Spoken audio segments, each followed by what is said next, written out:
Good morning बच्चों, कैसे हैं आप सब students. Today we are going to start a new topic, next topic, that is molecular mass. Okay, in the previous class we have discussed about the molecules. What is molecules? Molecule is the combination of two atoms or more atoms that exist freely in the nature, that have freely existence, okay, or take part in a chemical reaction and have the property of the substance. Okay, ये हम previous class में पढ़ चुके थे। अब देखते हैं बेटा मॉलिक्यूलर मास क्या होता है। जिस तरीके से एटॉमिक मास हम कैसे कैलकुलेट कर रहे थे, do you remember that what is the atomic mass? Atomic mass क्या था किसी भी एटम का? एक एटम का मास कौन सा एटम हमने कंपैरिजन करवाया था कि किसी भी एक एटम का मास कितना होगा?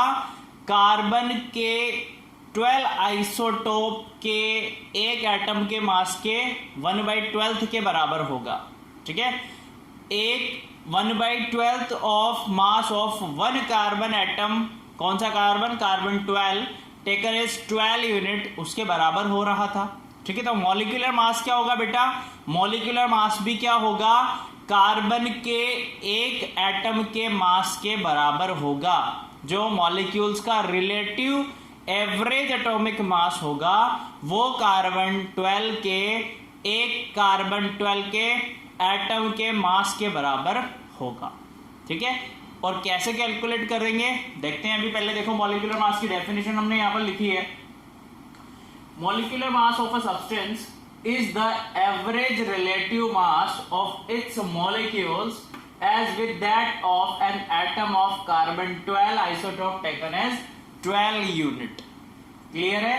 यानी किसी भी सब्सटेंस का मॉलिक्यूलर मास क्या होता है? एवरेज रिलेटिव मास होता है उसके मॉलिक्यूल्स का, जिसका कंपैरिजन कराया जाता है कार्बन 12 के एक एटम के मास से, जिसे हमने 12 यूनिट लिया है। बात समझ में आ गई? अब मॉलिक्यूलर मास देखो हम कैसे कैलकुलेट करेंगे बेटा। मॉलिक्यूल्स में as we know that very well that there are many atoms present in a molecules, then हम क्या करेंगे, एक पर्टिकुलर एटम का एटॉमिक मास का एवरेज लगाएंगे और वही क्या होगा? मॉलिक्यूलर मास होगा। पर्टिकुलर जितने भी एटम्स प्रेजेंट होंगे मॉलिक्यूल्स में सबका एटॉमिक मास लिखेंगे और हम उसे क्या कर देंगे? ऐड कर देंगे, तो हमारे पास मॉलिक्यूलर मास आ जाएगा। Is that clear? चलो लिखा हुआ भी देखो, molecular mass of a molecule of a substance can be calculated by adding atomic masses of all the atoms present in one molecules of the substance. One molecules of the substance में जितने number of atoms present होंगे बेटा, उनके अगर मास को हम क्या करें? ऐड कर दें, तो हमारे पास मॉलिक्यूलर मास आ जाएगा। एग्जांपल के तौर पे अगर मैं आपसे बात करूं, देखो मेरे पास है यहां पर H2 इज अ मोनोएटॉमिक है ना। चलो देखो H2 में क्या प्रेजेंट है बेटा? 2 एटम ऑफ हाइड्रोजन प्रेजेंट है। ठीक है, तो मॉलिक्यूलर मास कैसे कैलकुलेट करेंगे बेटा? 2 multiply by atomic mass of hydrogen.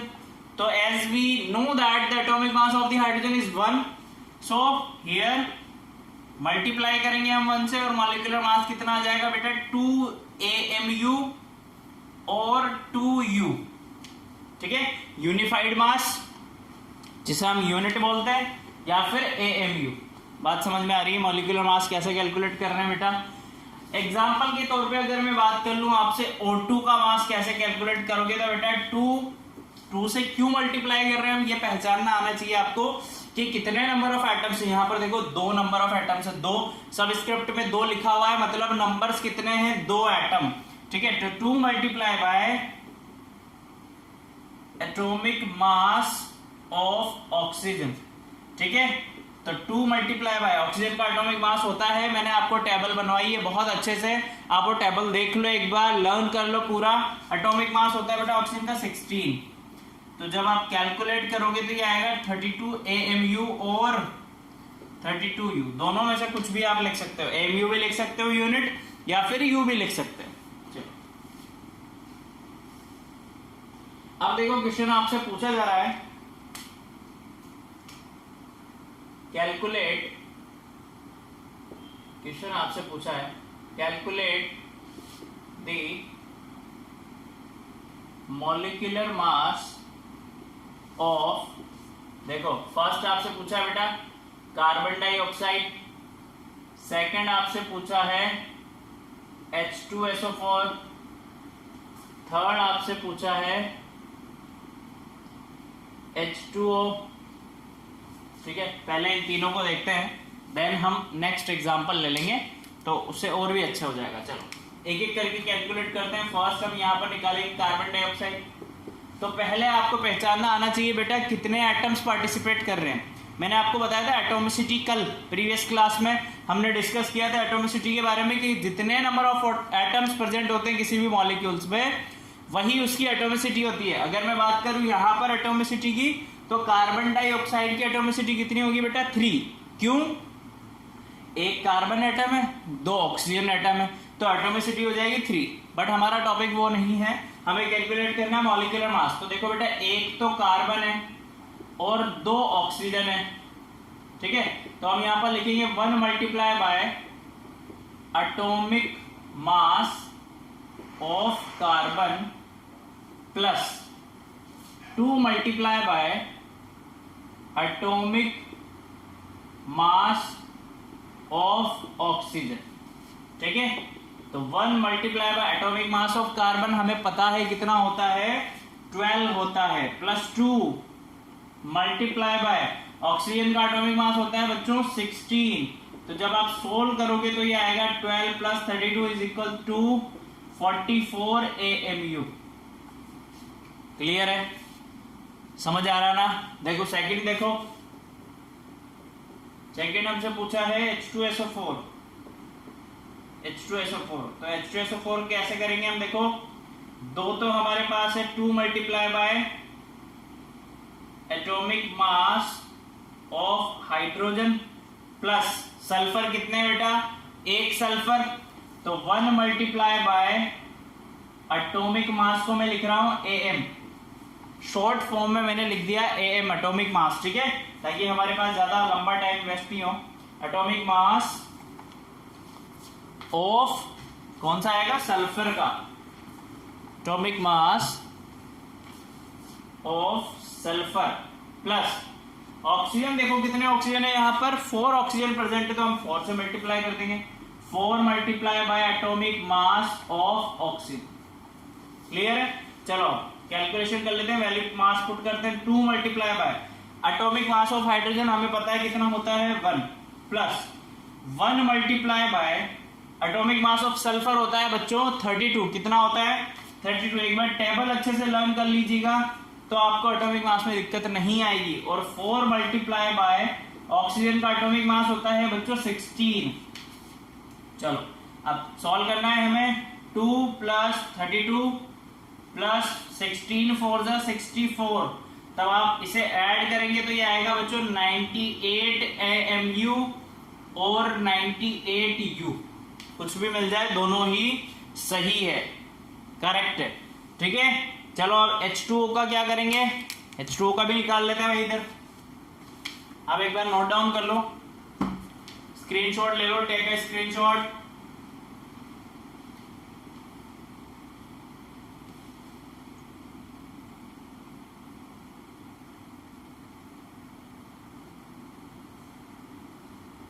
जल्दी से स्क्रीनशॉट ले लो बेटा एक बार।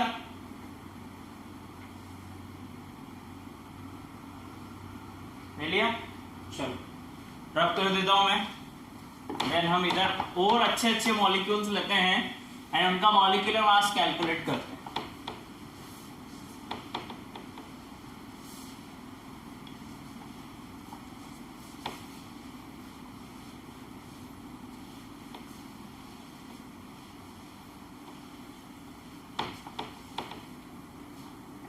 चलो हमारे पास है H2O। क्या है बेटा H2O। तो H2O में देखो मुझे दिख रहा है 2 तो हाइड्रोजन है, 2 multiply by atomic mass of hydrogen plus 1 multiply by atomic mass of oxygen.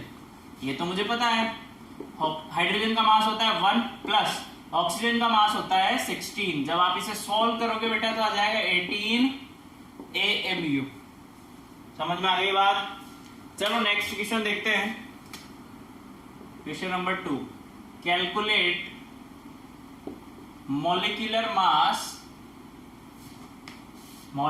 मास। देखो किस किस का मॉलिक्यूलर मास कैलकुलेट करना है। फर्स्ट है हमारे पास C12H22। क्या ये नहीं ले लेते, पहले छोटा सा ले लेते हैं, ग्लूकोज ले लेते हैं पहले, है ना।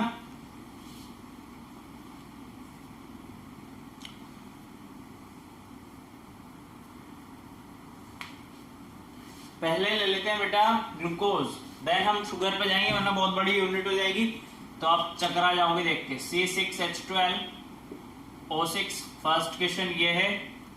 सेकंड हमसे पूछा है CuSO4 का मास बताओ। थर्ड हमसे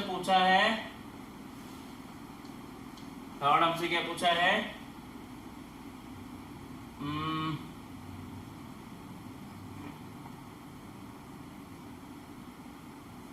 कैल्शियम हाइड्रोक्साइड।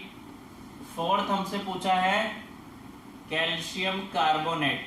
चलो ये 4 मास निकालते हैं, 1 बाय 1 देखो ध्यान से बेटा। सॉल्यूशन फर्स्ट वाला देखना है ना, C6H12O6, यहीं पर ही करते हैं, ट्राई करते हैं। देखो मेरे पास कार्बन कितने हैं बेटा, 6 कार्बन, तो 6 multiply by atomic mass of carbon plus hydrogen कितने हैं 12, तो मैं करूंगा multiply 12 multiply by atomic mass of hydrogen plus oxygen कितने हैं बेटा 6, तो यहां पर लिखेंगे 6 multiply by atomic mass of oxygen. अब कुछ नहीं करना, एटॉमिक मास की वैल्यू पुट करनी है।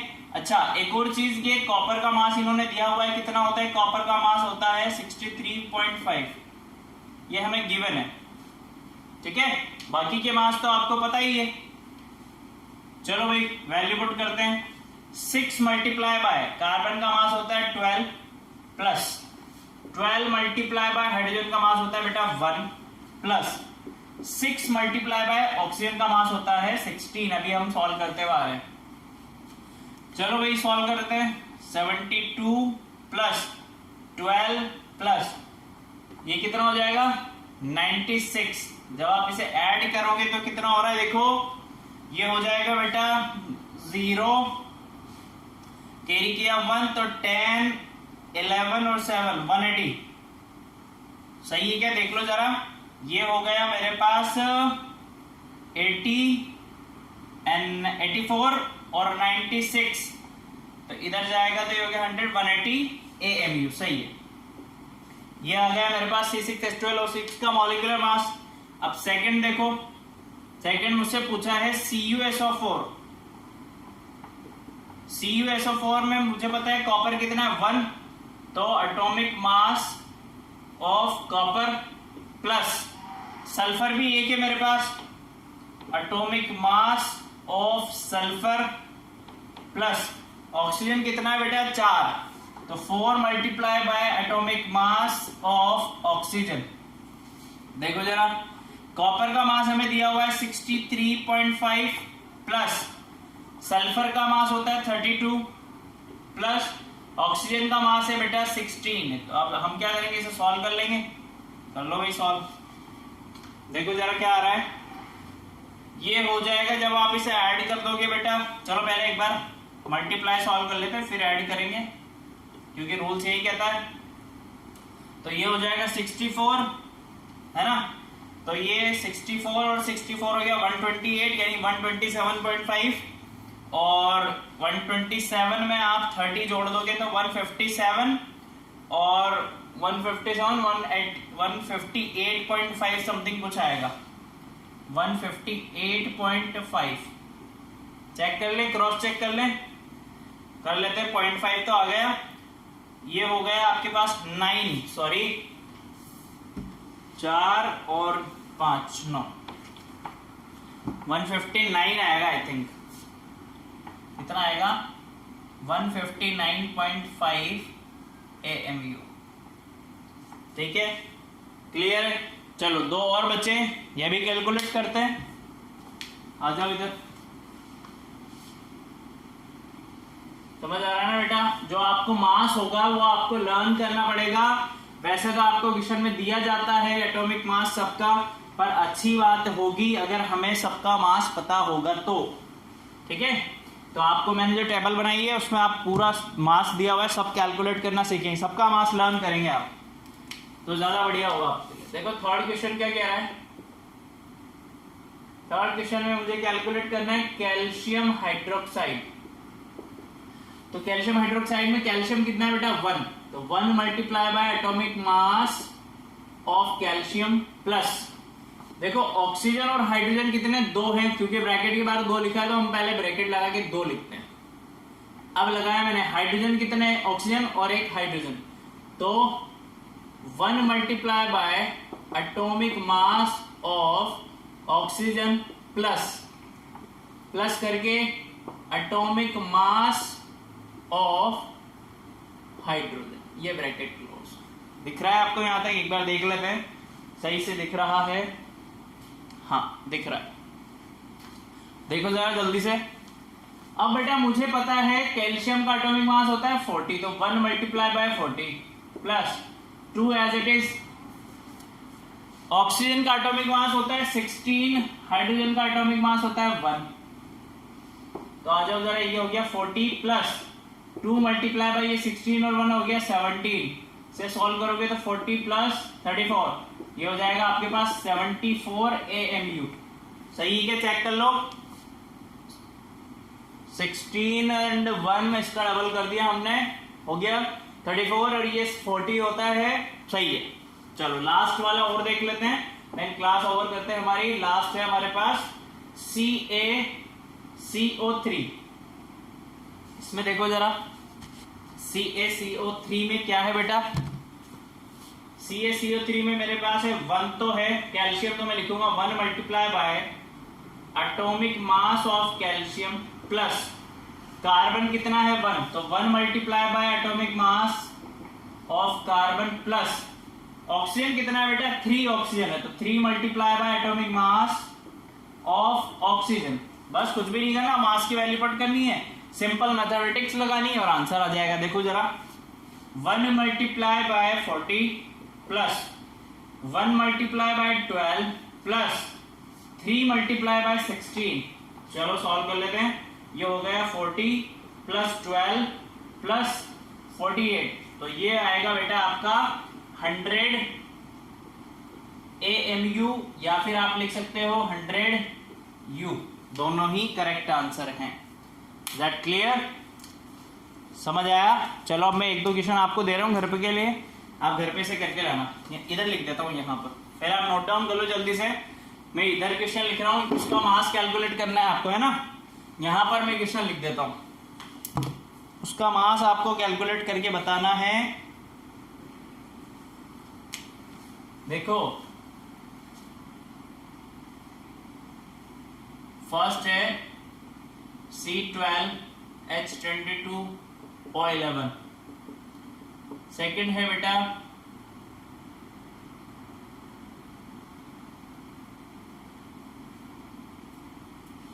सेकंड आपको बताना है और क्या बताओगे आप, CH3COOH, एंड आप बताओगे और क्या बता सकते हो आप मुझे, NaOH का मास बताना। ठीक है, इनके मास में लिख देता हूँ। सोडियम होता है 23, ऑक्सीजन होता है 16, हाइड्रोजन होता है 1, ये आपको बताइए। इधर कार्बन का मास हो गया 12, हाइड्रोजन का मास हो गया 1 और ऑक्सीजन का मास हो गया 16।